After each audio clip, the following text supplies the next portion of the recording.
तो आप सभी का स्वागत है वेदपथ एजुकेशनल सर्विसेज में। आज हमारी पहली मीटिंग है बोर्ड ऑफ डायरेक्टर्स का, जिसमें हमारा एक प्रोडक्ट है एडोलसेंस। इस प्रोडक्ट पे हम लोग आज डिस्कस करेंगे और यह प्रोडक्ट क्या है, क्यों इम्पोर्टेंट है और किस लिए इस बच्चों को हमें बताना है। बच्चे हमारे भविष्य हैं। तो बच्चे जो है किसी भी व्यक्ति के लिए इतने इम्पोर्टेंट है कि जो भी दिन रात मेहनत करता है बच्चों के लिए।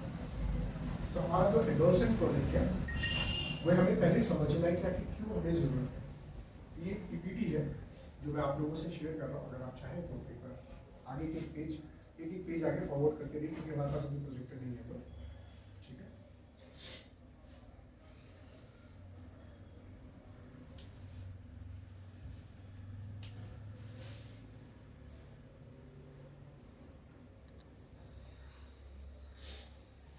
सबसे पहले तो कैरेक्टरिस्टिक क्या है, एक एडोलसेंट एज होता क्या है, ये हमें जानना पड़ेगा। एडोलसेंट एज 10 से 19 साल का होता है, जिसमें बच्चों का जो है पहले तो उसकी इंडिपेंडेंट चॉइस क्या होनी चाहिए। यह एज जो है ना ट्रांजिशन फेज होता है। तो वो बच्चे को ये समझ नहीं आता है कि उसकी इंडिपेंडेंस क्या है। उसका फिजिकल बहुत तेजी से चेंज हो रहा होता है, जो बॉडी होता है यह जो एडोलसेंट एज है बड़ी गति से चेंज होता है। इसके अलावा उसका सेल्फ कॉन्शियस डेवलप हो रहा होता है और उसके पास पीयर प्रेशर बन रहे होते हैं। ये एडोलसेंस की पहली पहचान है। तो ये 4-5 चीज़ों का जो बदलाव वो देख रहा होता है, ये एडोलसेंट की पहचान है कि कैरेक्टरिस्टिक्स है। जिद्दी रहता है, घबराता है, परेशान रहता है, जो डायनेमिक चीज़ें बदल रही हैं उसके बारे में जानना चाहता है। ये इसमें है। अब इससे ये जो कैरेक्टर है इसमें इनके साथ प्रॉब्लम्स क्या आती है, आखिर हम क्यों उनको जो है ये एडोलसेंट का कैरेक्टर हो गया। अब हम उसको पहचानने की कोशिश कर रहे हैं कि उनकी लर्निंग डिसेबिलिटी प्रॉब्लम्स क्या आ रही है। उनकी प्रॉब्लम आ रही है कि उनको पैसिव लर्निंग्स नहीं आती है। पैसिव लर्निंग का मतलब है जो स्कूल से समाज से सीख रहे हैं, इसके अलावा वो खुद से भी अल्टरनेटली लोगों से सीख रहे होते हैं। उसे पैसिव लर्निंग बोलेंगे। वो कैसे सीख रहे हैं, उनके पास में सेल्फ कॉन्सेप्ट नहीं है, उनके पास पूरा कॉन्सेप्ट है। वो समझ नहीं पा रहा है कि वो जो चीज़ देख रहा है वो सही है गलत है। वो अपने कॉन्सेप्ट डेवलप कर सके, अपनी चीज़ें कर सके। सोशल और बिहेवियर इश्यूज इसमें आती हैं बच्चों के साथ में। आप सोशल और बिहेवियर इश्यूज क्या है, घर में कोई आया आपने बड़ा पैर छूना है, कुछ नहीं, हाँ थोड़ी बेइज्जती होगी माँ बाप की, रिश्तेदारों की बेइज्जती होगी। तो बच्चों को आइडिया नहीं कि सोशल बिहेवियर कैसे रखना है, कहाँ उठना है, कैसे बैठना है, कैसे बातचीत करनी है। ये है। उनका अटेंशन नहीं है किसी एक स्पेसिफिक टॉपिक के ऊपर। उनके पास लैक ऑफ मोटिवेशन है, वो अंदर से मोटिवेटेड नहीं है कि हमें कुछ करना है तो हमें खुद से उसको सुबह 3 बजे 4 बजे उठना है। जैसे अभी आज की डेट में क्या है, आप जब आप खुद एडोलसेंट रहे होंगे तो बिस्तर से उठाते उठाते माँ बाप की हालत खराब हो जाती होगी।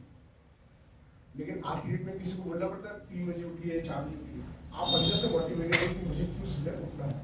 तो ये एक बात है, ये है।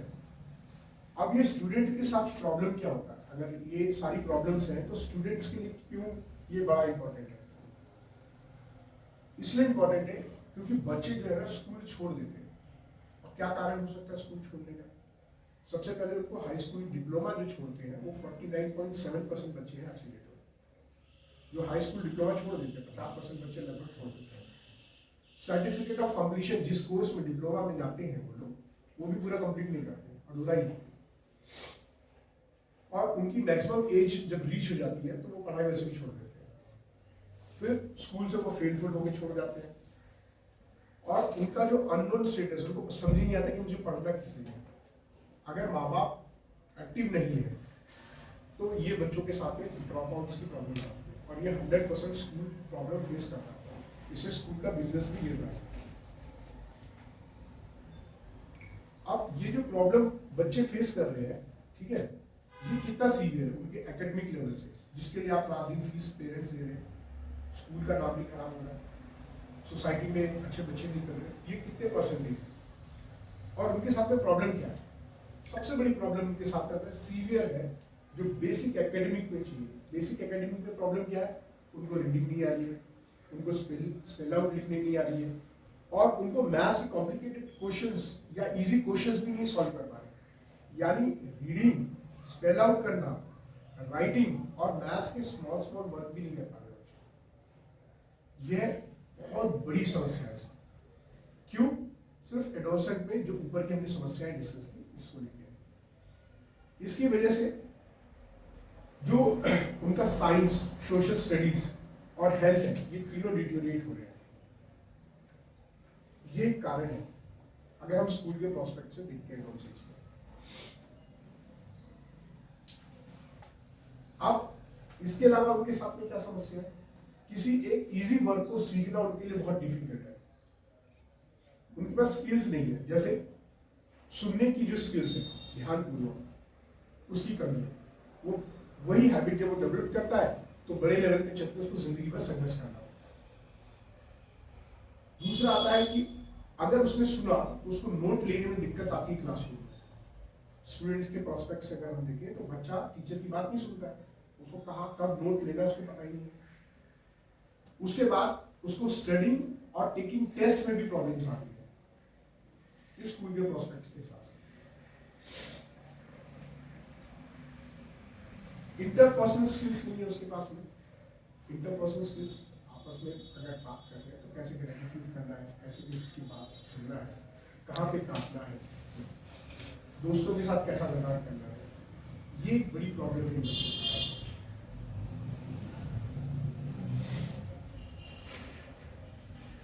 कई बार उनको समझ नहीं आता कि कहाँ पे कितना बोलना है, कितनी लिमिट है। कंटिन्यू अपना बोलते रहेंगे, अपने बिना रिसर्च किए चीजों को डालते। ये बड़ी प्रॉब्लम है। मैंने पिक्चर भी उसमें डाला होगा, ये पिक्चर देखिए, बड़ा मजेदार है।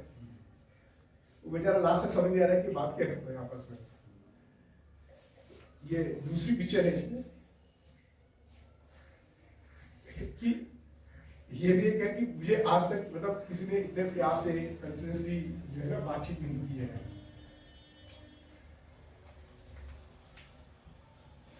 अब वो इतनी सारी बातें कर गया। अभी इस कार्टून में जैसा कार्टून देख पा रहे हैं, जरा दीजिए तो मैं उसको भी दिखाता हूँ। मैं इसको ऐसे दिखाता हूँ, तो हम लोग 3 लोग हैं तो मुझे एक्सप्लेन करना है। अब वो बच्चे के सामने कि बच्चा बातें तो कर रहा है, वो एक्सप्लेन कैसे करे, है ना? उसको समझ नहीं आ रहा कि जो मैंने पूरा टॉपिक बोला उसको समराइज कैसे करना है। तो ये एक्चुअली दिखाना चाहिए था मुझे, लेकिन ये इनएडुकेट स्किल्स है इनकी। ये बच्चों के वो कभी भी ना उसको लगता है कि यार गेम जीतना बहुत जरूरी है, कोई चेंजिंग नहीं, तो वो समझ जाता है यार तो कैसे मैं इस पूरे कॉन्ट्रोवर्सी को सॉल्व करूं। ये उसकी प्रॉब्लम है।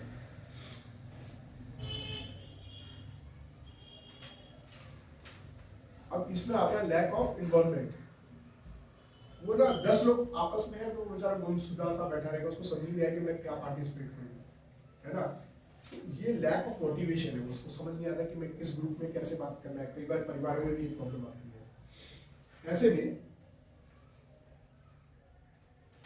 जिन बच्चों को ये सारी समस्या है उनका प्लेसमेंट का ये चांसेस है। ये एक सर्वे मैंने डाला है, आप देखेंगे कि रेगुलर क्लासेस में बच्चे 41% को फेल हो जाते हैं।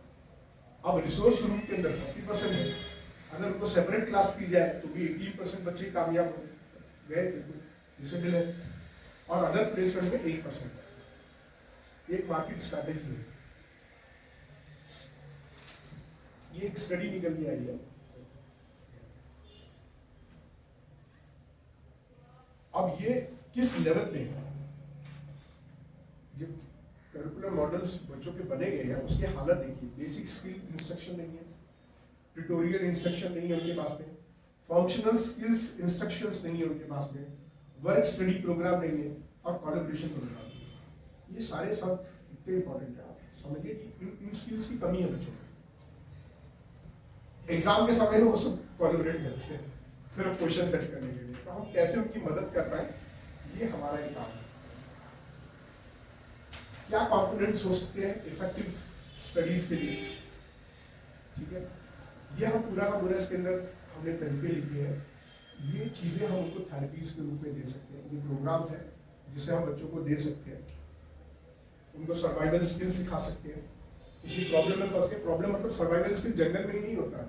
सर्वाइवल स्किल फैमिली में हो सकता है, दोस्तों में हो सकता है, टेक्निक में हो सकता है। इंस्टेंसिव रीडिंग मटेरियल उनको हम कैसे दे सकते हैं कि वो ज़्यादा से ज़्यादा रीड करें ताकि वो अपने शब्दकोश में और अदर चीज़ों में ला सके, इसके बाद वो अपनी पढ़ाई पूरी कर सके एक अच्छे इंसान की तरह, और उसको अपनी लाइफ में कैसे इम्प्लीमेंट कर सके, अब ये काम उनको बच्चों को तैयार करके दिया है।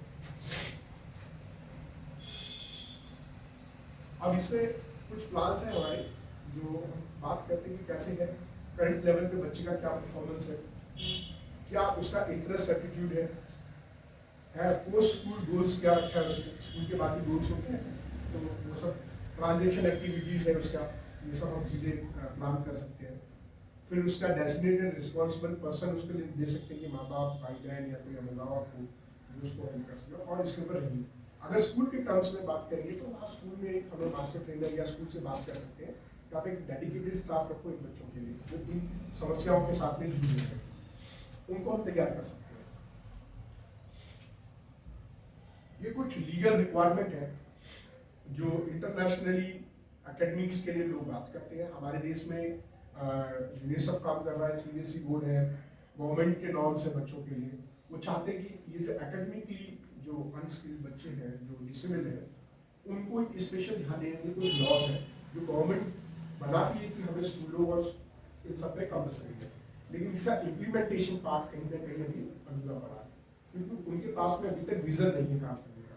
अगर स्कूलों में प्रोग्राम्स चल भी रहे हैं तो वो कंप्लीटली इस पैटर्न पे नहीं चल रहे जिस पे हमने डिस्कस किया।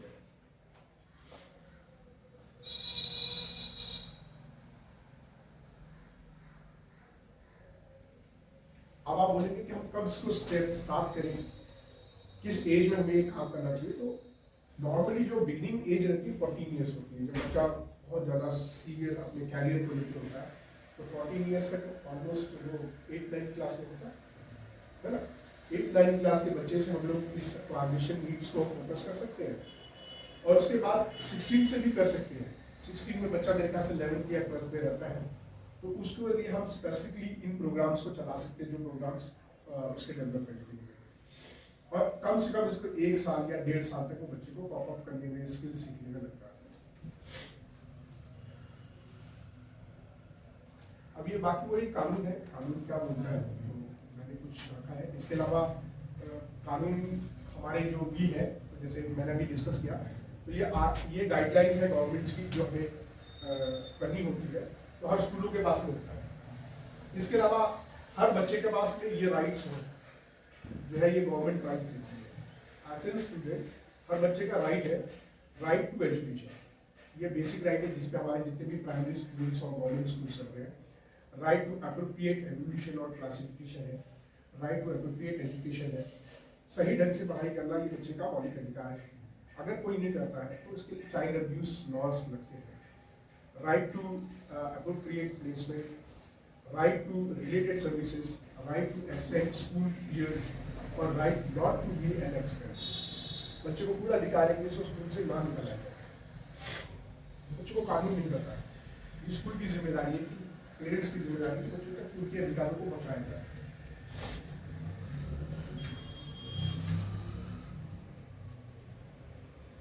अब इस पे हमने जो करिकुलम डेवलप किया है वो अडल्ट डोमेन से लेके major life demand, specific life skills और ऑर्गेनाइज्ड फॉर द इंस्ट्रक्शंस, ये हमारा टॉप टू डाउन प्लान है। और इस प्लान पे हमें काम करना पड़ेगा कि अडल्ट पॉलिसीज कैसे रहेंगे, इवेंट उनके लिए एक्टिविटीज़, स्पेशल स्किल्स के लिए कुछ इवेंट्स और एक्टिविटीज़ हम लोग ऑर्गेनाइज करें स्कूलों के अंदर या कम्युनिटी के अंदर, ताकि बच्चों का वो चैलेंजेस जो स्किल्स है वो हम डेवलप कर सकें। और स्पेसिफिक लाइफ स्किल्स हम जो ज़रूरी होता है उसके लिए कुछ इवेंट्स करें और ऑर्गेनाइज करें, इसको पूरे इंस्ट्रक्शन से करें। उसके लिए जो है टीचिंग लाइफ स्किल्स है, फंक्शनल एजुकेशनल सेटिंग है, ये पूरा एक प्रोग्राम है। तो ये अप्रोच है हमारे करिकुलम का, इस तरीके से हम बच्चों को तैयार करेंगे।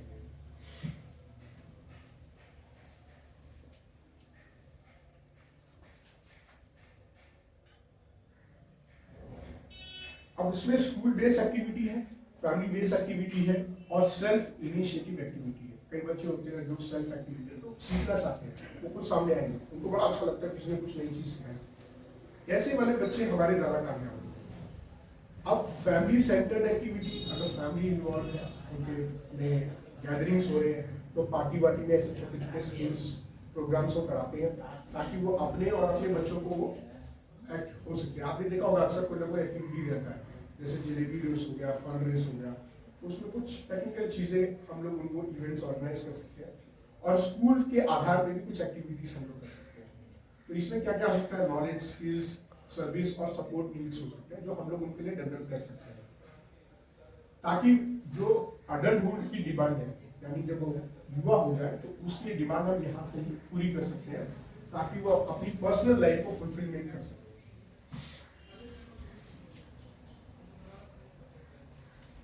अब इसीलिए आपका आता है प्रोग्राम कि हम कॉलेज में कैसे उसको अपडेट करेंगे, कॉलेज के स्टूडेंट हैं, बच्चों को हम एक्सटेंड करें, क्योंकि कई बच्चे स्कूल में नहीं सीख पाए लेकिन कॉलेज में जाकर करना चाहते हैं, तो फिर हम एक्सटेंडिंग टाइम उनके लिए टाइम बनाते हैं, पैकेजेस ले रहे हैं।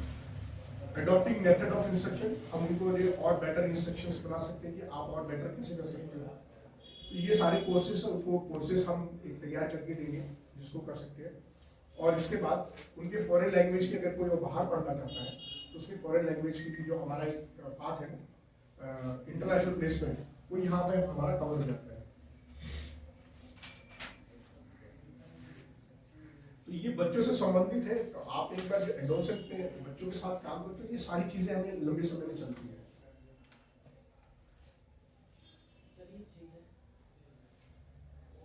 अरे एक मिनट स्टॉप करना। अब हम बच्चों को ना कुछ और पैकेजेस देते हैं, बच्चों को अलाउ करते हैं कि जरूरी नहीं कि फुल टाइम 12 घंटे 8 घंटे करो, हम उनको आइडियाज देंगे कि पार्ट टाइम कर सकते हो, अपने एग्जामिनेशन प्रोसीजर को भी तो मॉडिफाई कर लो। तो ये सारे पैकेजेस हम एडोलसेंट में बच्चों को हेल्प कर सकते हैं।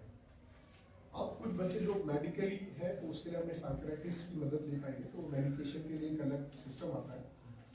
तो ये मेडिकेशन सिस्टम है, अगर कोई बच्चा हमें लगता है कि बाकी उसको साइकियाट्रिस्ट की आवश्यकता है तो उसको रिकमेंड कर सकते हैं। तो ये मेडिकेशन पार्ट है, इसका हमें इसके लिए हमें आगे करना है।